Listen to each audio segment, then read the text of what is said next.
Namaku Erik. Aku bekerja sebagai perawat di salah satu rumah sakit di Bandung. Sejak masih SMP, aku sudah bergabung dengan organisasi PMR atau Palang Merah Remaja. Makanya setelah lulus SMA,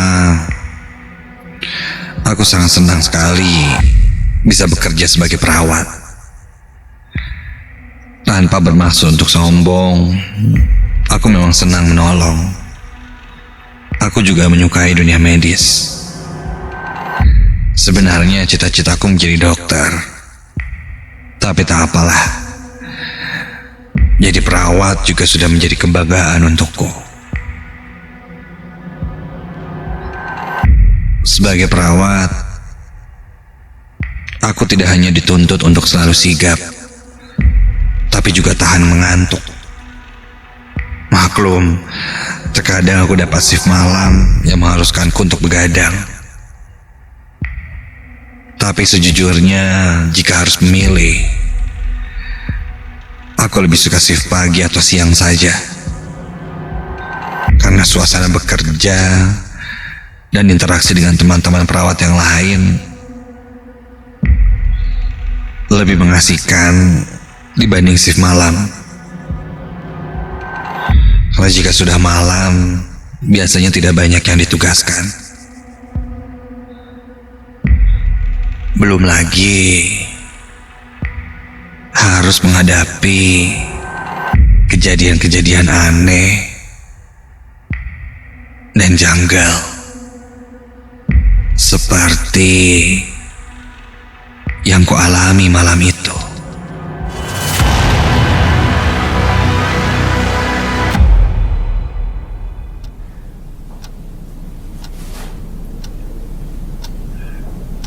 Detik jam dinding terdengar menyeruak di ruanganku. Malam itu sangat sunyi. Aku harus tetap terjaga, meskipun agak sedikit lelah dan mengantuk.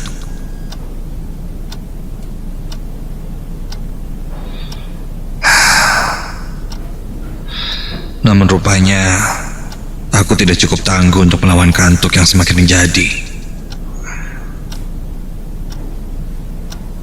Aku pun memakai headset dan coba mendengarkan radio dari smartphoneku. Ketika itu, radio sedang memutar lagu-lagu yang cukup sendu dengan lirik yang lirih.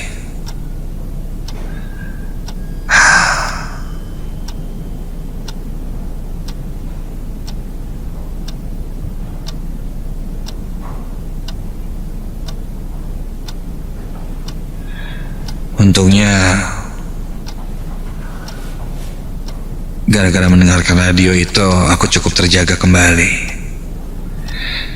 Dan agar lebih segar, aku pun berniat mencuci muka ke kamar mandi.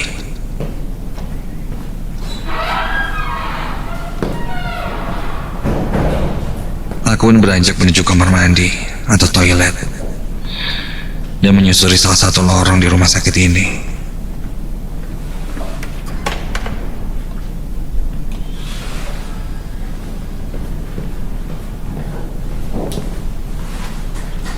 Belum sampai aku ke toilet, aku berpapasan dengan seorang perawat lain yang memintaku untuk mengganti infusan untuk salah satu pasien. Aku pun mengiyakan. Ya maklumlah, masih anak baru. Segan rasanya untuk menolak. Aku memutuskan segera menuju ke kamar pasien itu.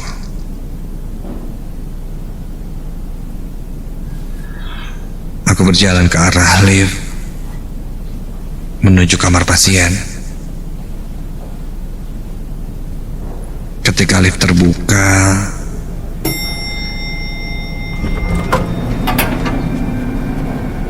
kelihatannya ada seorang pria paruh baya di lift itu. Ia mengenakan pakaian pasien. Wajahnya pucat dan ekspresinya seperti sedang ketakutan.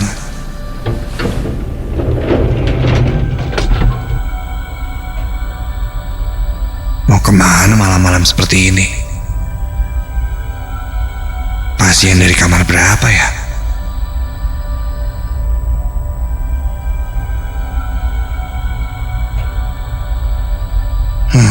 Aneh.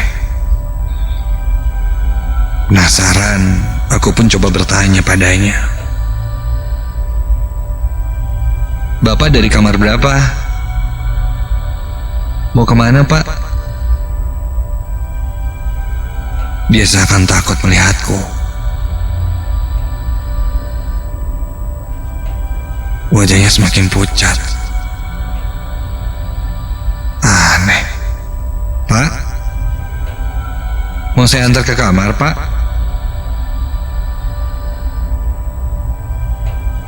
Pria itu menggelengkan kepalanya.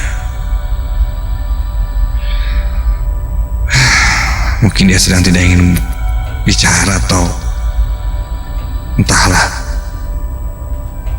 Begitu gumamku dalam hati.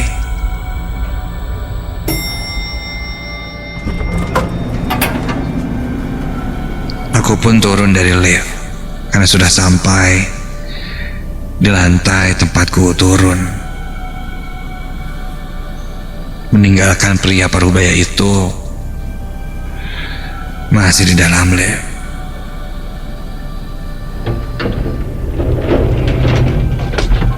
Begitu lift tertutup, kulihat lift melaju terus ke lantai paling atas. Pasien itu mau kemana sih? Sudahlah. Tanpa pikir panjang, aku pun bergegas berjalan menyusuri lorong ke kamar yang letaknya ada di ujung lorong itu. Lengkap dengan cairan infus yang akan kuganti pada pasiennya. Aku mempercepat langkahku.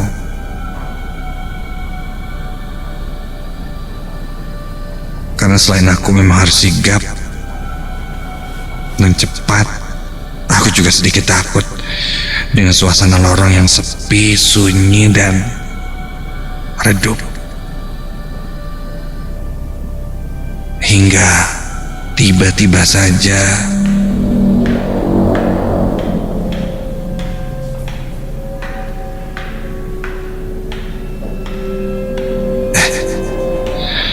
langkahku terhenti sejenak saat ku dengar ada suara langkah kaki dengan sendal kayu, atau biasanya disebut bakiak. Iya, jelas sekali ku dengar ada suara langkah memakai bakiak di antara lorong-lorong ini.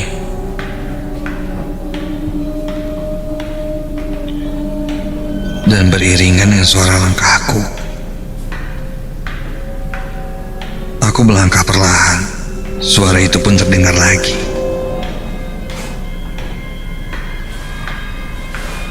Jelas bukan suara langkahku, namun suaranya seperti mengikutiku.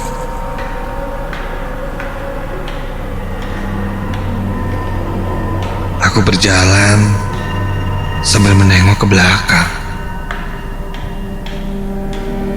Aku mempercepat langkahku sambil terus melihat ke belakang dan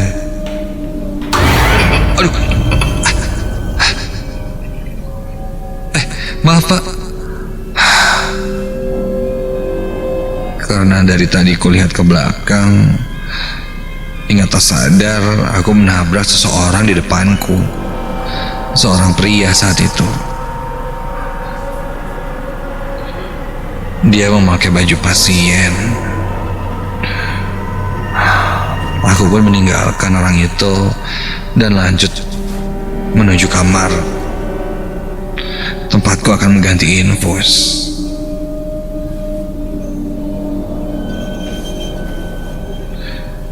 Sesaat ketika aku hendak membuka pintu kamarnya, aku merasa ada yang aneh.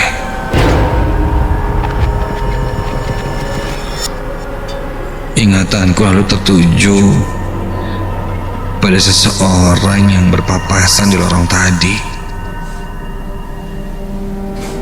Sepertinya aku pernah melihat sosok pria itu.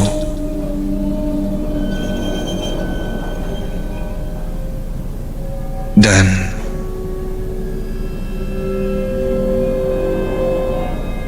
baru ku ingat, itu kan pria yang sama seperti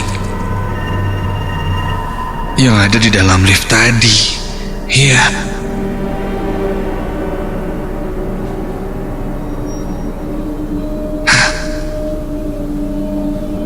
Kok dia udah ada di lantai ini juga? Apa tadi aku turun ya? Perasaan tadi liftnya naik. Berbagai pertanyaan menjalar di otakku. Jantungku pun kontan berdegup cepat. Keringatku juga mulai mengucur di keningku. Mulai timbul perasaan takut. Namun aku harus menyelesaikan tugasku ini.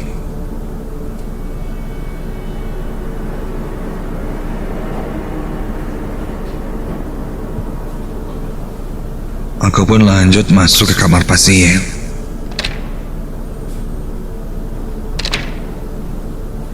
Kulihat pasien itu sedang tertidur. Aku pun coba mengecek selang infus itu. Pasien itu ditemani oleh kerabatnya, dan dia bertanya padaku. Katanya, kenapa infusannya diganti lagi? Kontan aku jawab, emang sudah ada yang ganti infusannya ya? Lalu dia bilang, beberapa saat sebelumnya aku datang dan mengganti infusan itu.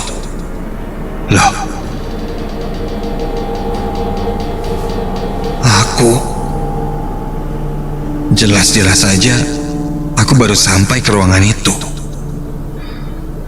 Aku pun tertegun heran dengan jawaban itu.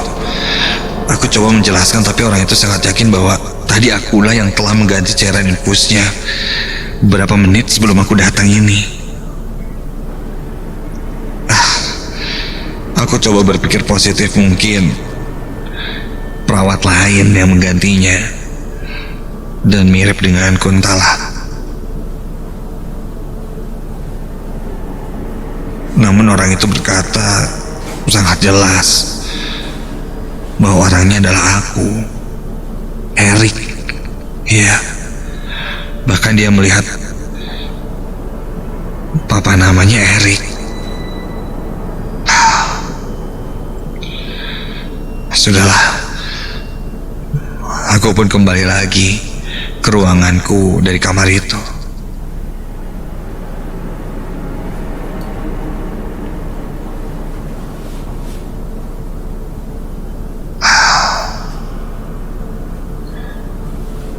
Aku sedikit berlari melewati lorong, masuk lift hingga sampai ke ruanganku lagi.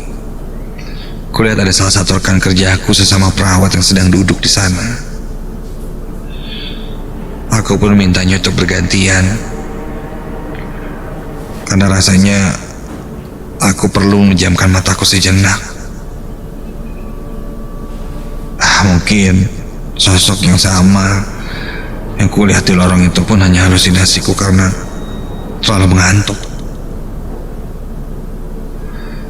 Aku pun duduk di satu kursi dan coba memejamkan mata. Tanganku memangku kepalaku di atas meja. Hanya beberapa saat itu pun aku langsung terlelap tidur.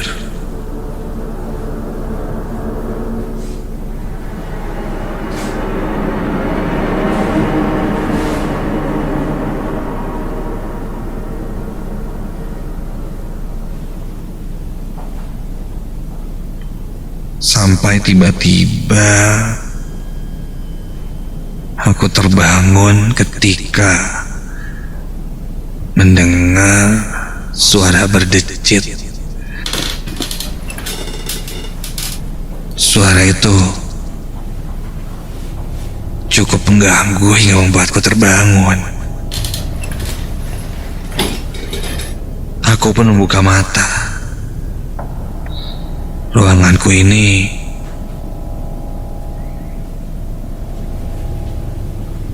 kini lampunya padam.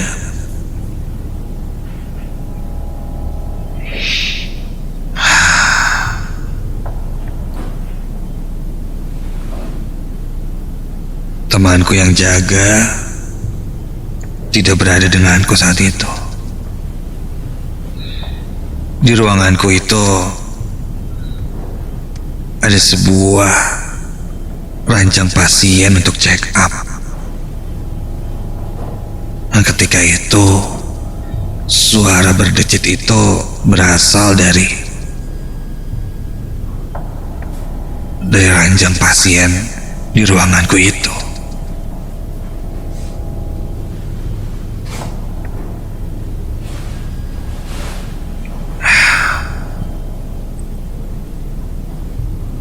Meskipun tidak terlalu gelap karena ada cahaya dari ruangan lainnya,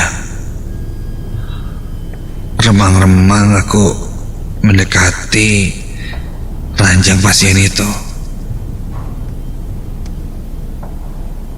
Ketika itu kulihat ada yang terbaring di atas ranjang itu.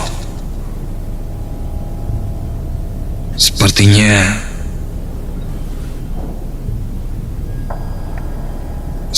seorang pria.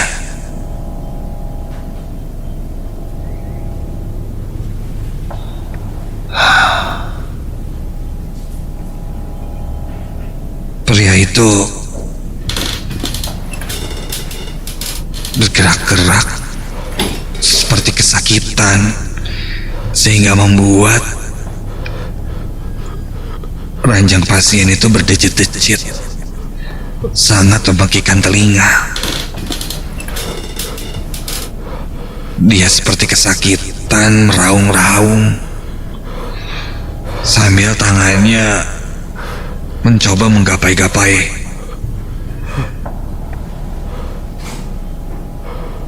Menggapai aku yang sedang berdiri tak jauh dari ranjang itu.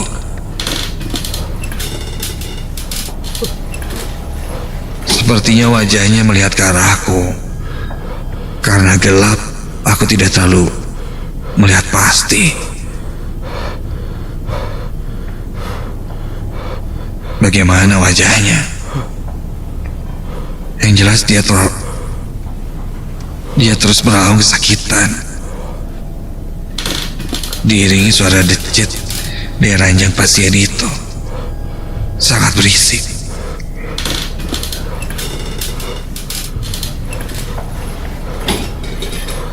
Aku mendekatinya secara perlahan. Kali ini pria di atas ranjang itu menarik selimut dan menutupi dirinya, menutupi seluruh badannya dengan selimut sambil bergerak-gerak menggigil seperti kedinginan.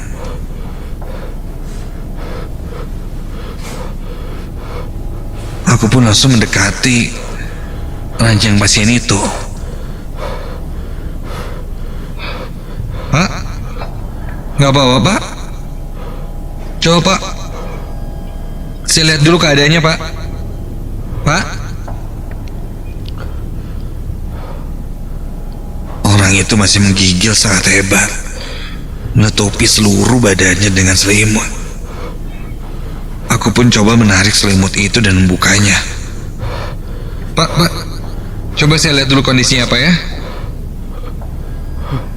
Ketika aku tarik selimut itu dan terbuka, Pak,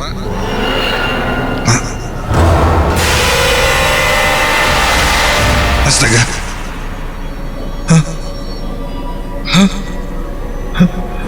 Tidak ada siapa-siapa di atas ranjang itu.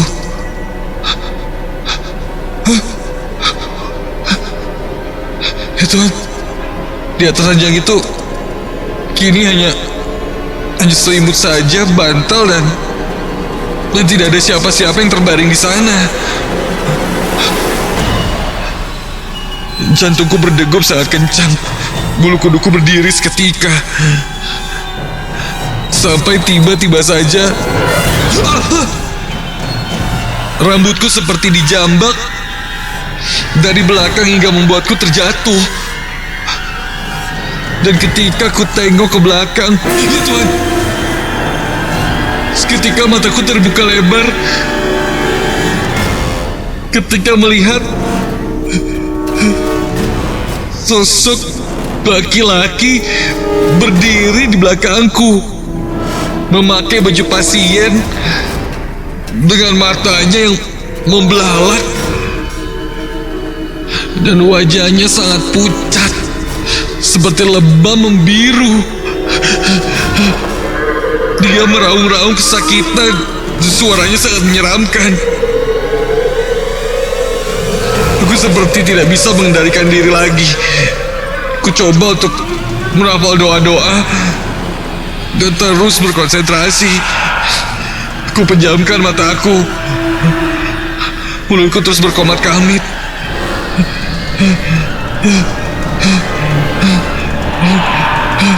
Hingga tiba-tiba saja